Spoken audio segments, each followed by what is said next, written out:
നമസ്കാരം. നാം നിത്യേന ഉപയോഗിക്കുന്ന പച്ചക്കറികളെ കുറിച്ചൊരു കവിത കേട്ടാലോ? പച്ചക്കറികൾ സുലഭമിതല്ലോ, ചന്തയിലെല്ലാ കടകളിലും തടിച്ചുരുണ്ടൊരു പച്ചക്കറികൾ കണ്ടാലാരും വാങ്ങിയിടും. പച്ചക്കറികളെല്ലാം എവിടുന്നാ വരുന്നതെന്ന് നമുക്കറിയണ്ടേ കൂട്ടുകാരെ? തമിഴന്മാരുടെ നാട്ടിൽ നിന്നും വണ്ടിയിലെത്തും ഇവരെല്ലാം, നിരനിരയായി അടുക്കിയൊതുക്കും ചന്തയിലെല്ലാ കടകളിലും.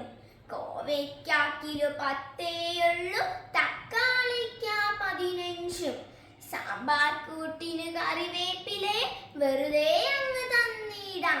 അയ്യട ഇങ്ങനെ പലവിധ തിരിവുകളായി കടയുടെ മുൻപിൽ മണ്ടന്മാരാം നമ്മളതയ്യോ മുഴുവൻ കേൾക്കാതോടിയിടും. പോഷകങ്ങളേറെ നൽകും പച്ചക്കറികൾ കൃഷി ചെയ്യുമ്പോൾ, തളച്ചു വളരാനുള്ള മരുന്ന് ഒത്തിരി അങ്ങ് തളിച്ചിടും. സുന്ദരനായൊരു ക്യാരറ്റയ്യ വെറുതെ അങ്ങ് കടിച്ചെന്നാൽ എൻഡോസൾഫാനുള്ളിൽ ചെന്ന് കുത്തിയതയ്യോ പോയിടും.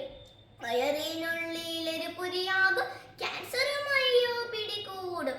ജീവന് ഭീഷണിയാകും വരി എറിഞ്ഞുടയ്ക്കാം വേഗത്തിൽ. ഈ പച്ചക്കറികളെല്ലാം എങ്ങനെയാ ഉണ്ടാവുന്നതെന്ന് നമുക്കറിയണ്ടേ കൂട്ടുകാരെ? വീട്ടിൽ നിങ്ങൾ പോകും വഴിയെ വിത്തുകൾ ഇത്തിരി വാങ്ങിയിടൂ.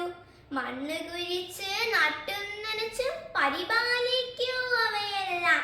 പല നാൾ കഴിഞ്ഞാൽ എന്താണയ്യ അധ്വാനത്തിൻ ഫലമിത വരവായി. വിഷമയമില്ല പച്ചക്കറികൾ തളച്ചു വളരും തോട്ടത്തിൽ. കോവയ്ക്കായും കൈപ്പയ്ക്കായും വെണ്ടയ്ക്കായും കറി വയ്ക്കാം. പച്ചക്കറികൾ രുചിച്ചതയ്യോ മടികൂടാതെ കഴിച്ചിടും. നന്ദി.